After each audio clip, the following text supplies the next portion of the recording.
I've made a lot of movie posters on this channel, but in this video I'm making them even darker and switching the genre to dark fantasy. Caution, you might get nightmares. Be aware. I'm starting with Hiccup and I'm going to cut him out from the background. So that leaves me with this, and yes, I did purposely choose to remove his head. At the moment he has no neck, so I'm going to cut a small patch of his skin and stretch it down. And before you say anything, yes, it does look like a pipe. So I'm selecting a neck-shaped bit out of it. Now for the cross section, I wasn't sure what to use, so I picked a sausage. It was the closest thing that came to mind that wouldn't give me nightmares. And obviously there should be something red dripping from it, so I'm adding some of that now. This is looking good, but now I need to figure out what actually took his head off. I've decided to remove his body and just keep his head. I want him to emerge from the shadows, so I'm adding a color layer with a circular mask around his face and feathering it.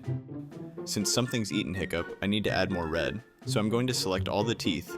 This might take a bit, so enjoy the relaxing music.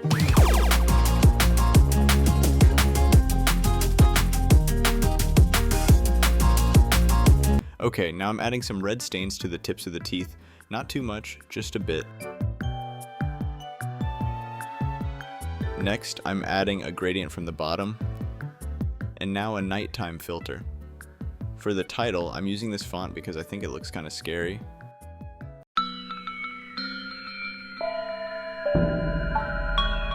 Now for the Smurfs. I want this one to feel a bit more surreal. Since the movie takes place in New York, I'm going to base the poster on the New York skyline. Here's a gargoyle from a random building. I'm placing it in the bottom right corner.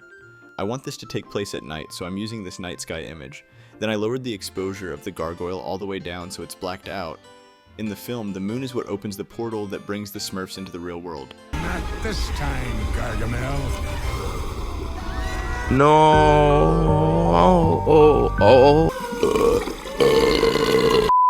So I'm placing this moon just above the gargoyle. I'm adding a glow and coloring the whole thing red. Since red usually makes things feel more scary, now instead of the usual villain, I'm making Papa Smurf the villain. He already looks kind of creepy. So I made him completely black. What did he say? And placed him as a silhouette in front of the moon. Now with him standing there, I think it would be funny if it looked like he destroyed everything down below. So I added some fire in the bottom corner. Then I added another building on the side. For the title, I made my own version since the original one looked way too happy.